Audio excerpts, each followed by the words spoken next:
Hey guys, today I'm going to be doing my out-of-box review for the HG Armblooded Orphans Mobile Reginlaze Julieta's Custom.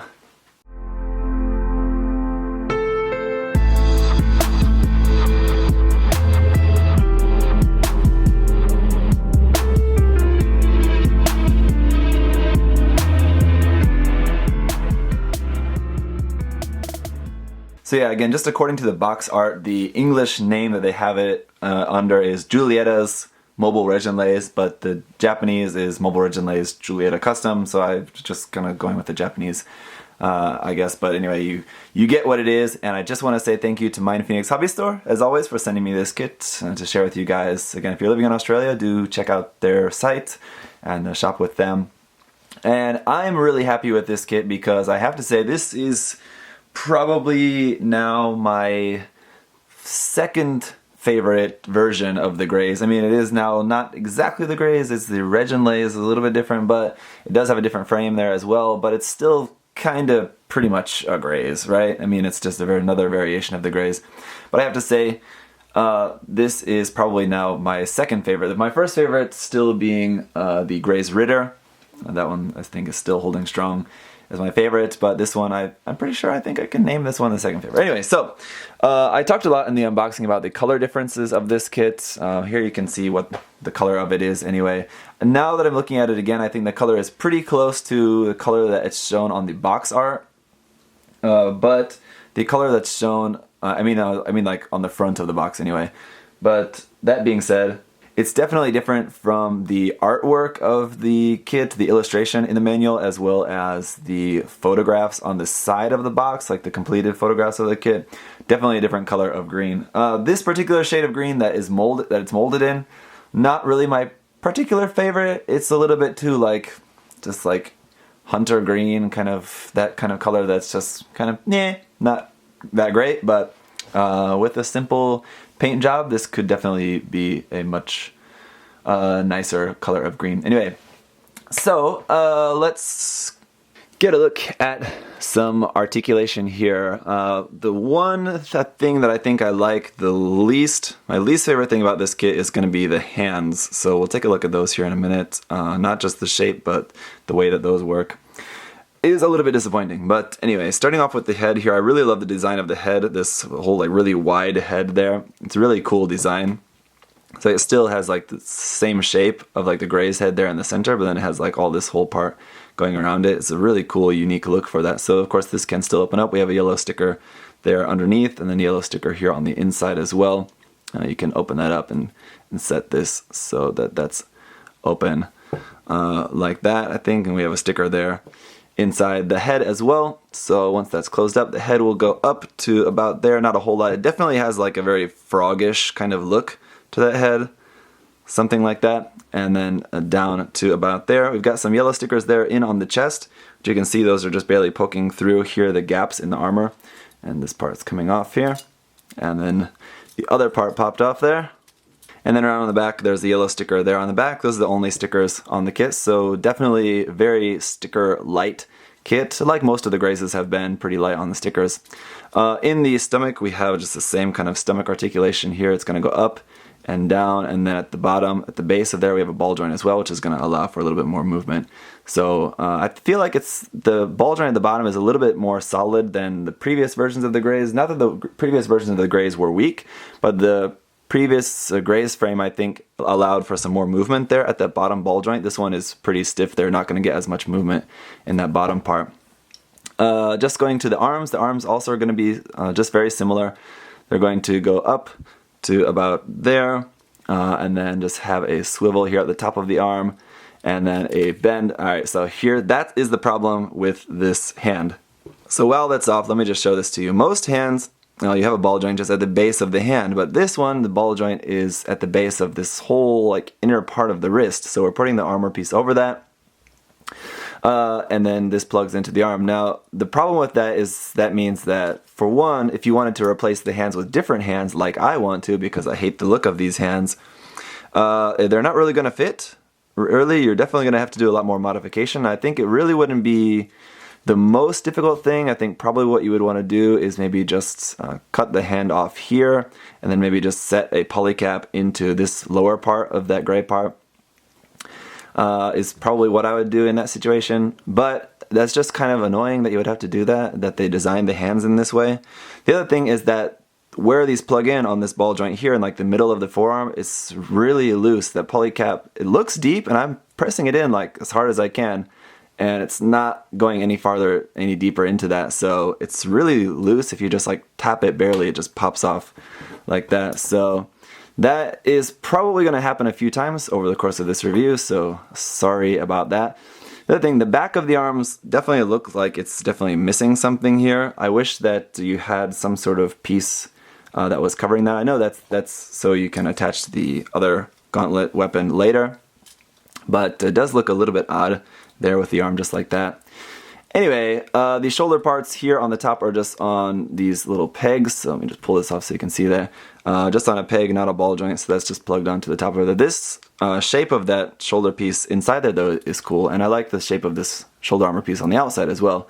One thing that makes this one of my favorite versions of the Grays so far is just the shape of all of its armor. Is all really cool. I really like this shoulder armor. I like the whole shape of the chest armor, everything there, the legs. Really cool shape of the armor there. So anyway, the waist is going to be, again, just the same. We've got just the legs are going to be able to go out to there. Obviously not really going to be hindered at all by these side skirts. The side skirts are actually plugged onto the top of the legs, so they're not exactly side skirts. No front skirts at all. The back skirt's just stationary there like normal.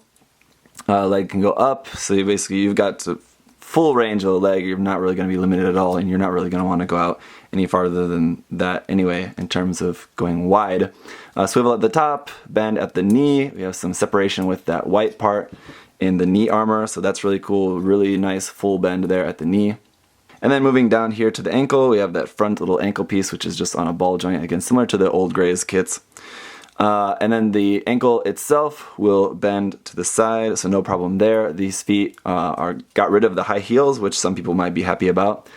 And then the feet will point down only about to there, forward about to there, not really a whole lot. And then we have this piece on the back of the foot, which will come down if you want that, like that.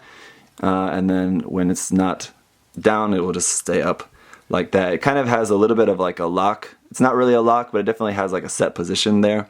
You can feel here on the back of the leg, this part doesn't open up. Like if they make a 1/100 scale version, it probably will a little bit. But the back of the leg here, a little bit less detail, it feels like, than what we had with the regular Grays frame. But anyway, here you'll see that this part on the side of the leg did fall off again. That's just on a ball joint there, but it's not a polycap. The problem with these side skirt pieces is that they kind of easily get hung up on the back skirt there. So while we're here, let's take a look at the backpack. We have these thrusters at the bottom, which will move on their own. The thrusters here at the top will also move. This is kind of very similar to like the Schwalbe Grays, kind of in how that looks. So those will move like that. This whole unit part will move up and down like that, and you can move it side to side and all of that fun stuff. You do have a bend here at the bottom, if I can get that going there.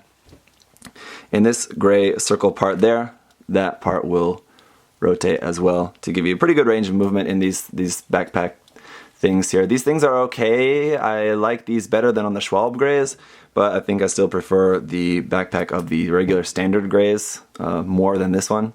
One other thing about this Grays, I guess it's because of that backpack, but it's definitely a little bit more back heavy.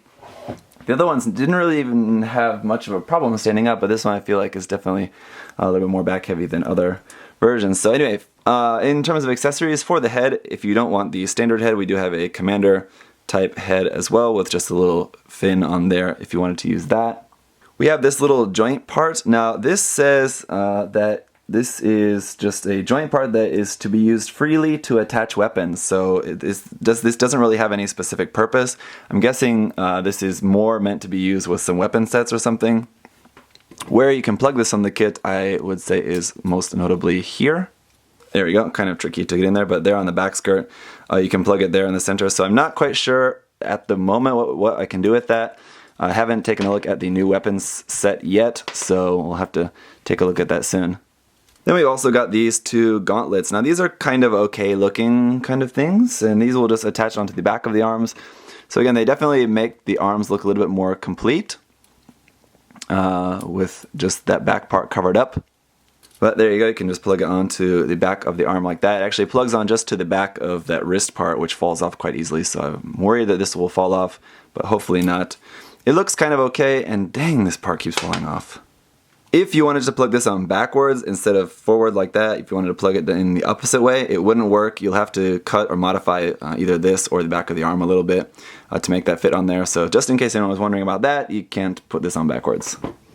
Then we have our rifle. This is a cool, different version of the rifle. I still prefer the regular standard Graze rifle, but it's still kind of very similar in its design. We have like the two ammo clips like on the side, and then the part that goes down underneath the handle. So the nice thing about this is that we can take this off and you can make it into a short rifle very easily. Like that, just remove the barrel.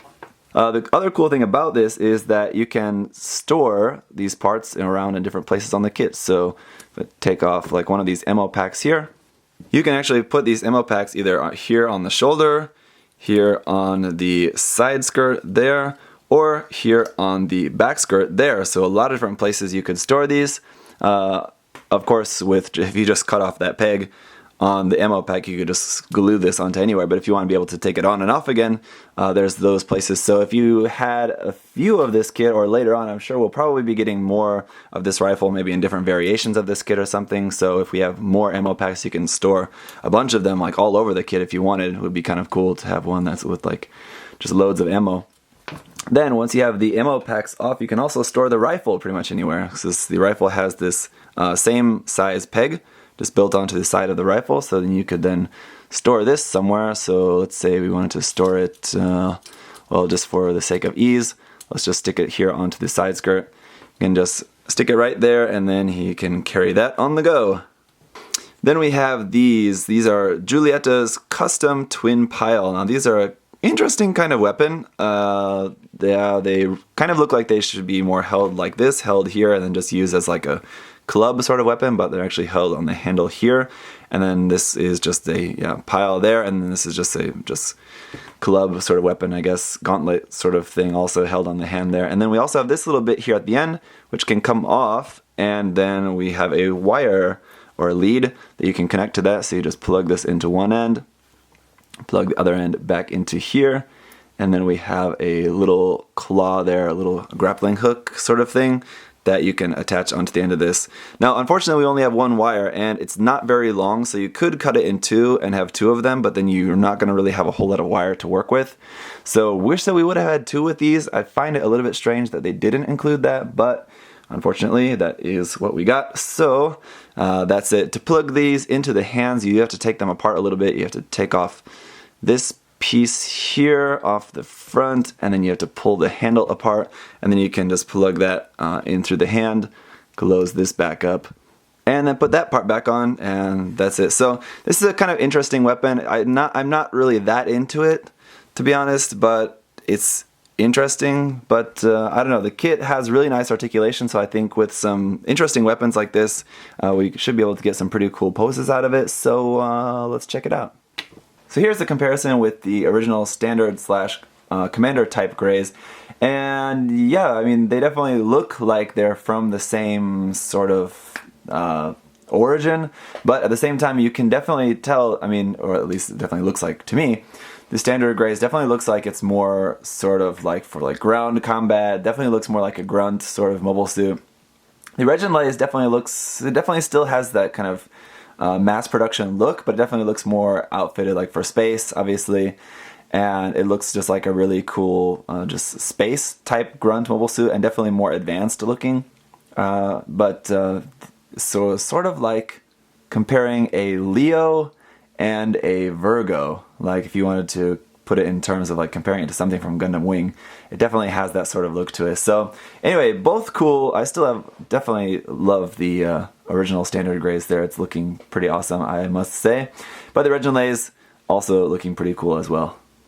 Alright, so as I said before, the side skirts and back skirt tend to get in the way a little bit, and then like the backpack and the shoulder armor tend to get in the way a little bit. So like around the back of the mobile suit, you have a lot of stuff kind of crashing into each other. It's a little bit difficult to pose that and to just get everything sorted in the right way. But So trying to attach on the rifle and the parts of the rifle into the side skirt as well, I thought, oh, this is going to be really tricky because I'm just adding like more stuff to that, and it's just going to be more stuff to get in the way. Not actually too bad. You just have to, work with it for a few minutes, get everything to get into the spot where everything fits together, but it is a lot of stuff going on there, so it's a little bit more complicated to get everything organized to fit where it's supposed to be. But anyway, this is definitely, like I said, a suit that looks like it's for space, and so just getting this up on an action base is going to be the best thing for it. It looks so much better, and it has really, really nice articulation, so you just need to let that shine by just putting it up on an action base, I think. Alright, so you see, this is what I'm talking about. You can get some really cool poses when it's up on an action base. And yeah, the wire works really well. Sometimes it seems like, depending on the kit, depending on the weapon, sometimes the wire is more adequate than others. In this case, the part that you're putting at the end of the wire, that little hook thing, is so tiny that it's really not going to take much in terms of wire gauge to hold that up. So you're not really going to have any problems with the wire. The wire is perfectly suitable. Again, wish we had more, but that is a small complaint to make. One other thing that I will mention about this kit, on a totally different subject, is just seam lines. It really has very few seam lines. In fact, on the mobile suit itself, there's pretty much just no seam lines at all. On the armor, anyway, I should say. On the weapons, there is going to be seam lines on the rifle as well as on the twin piles. But, again, seam lines on HG weapons shouldn't come as a surprise to anyone. So that's going to pretty much do it for my review of the HG Iron-Blooded Orphans Mobile Reginlaze. But yeah, overall it's a really great kit. It does have a few flaws, a few points that I wish were different or just wish weren't there. But overall it's a very, very positive build. Really fun kit to build. It's definitely refreshing if you've built a few of the Graze kits. It's nice that it's similar and very familiar, but it's also different. It has a different feel to it, definitely. So yeah, just really great kit, definitely recommended. I'll definitely look forward to giving this a different paint scheme, but again, it's all just personal preference. So thank you guys so much for watching. If you have any other questions or comments about this, you can leave those down below, and just have a great day, guys. I'll see you next time. Bye bye.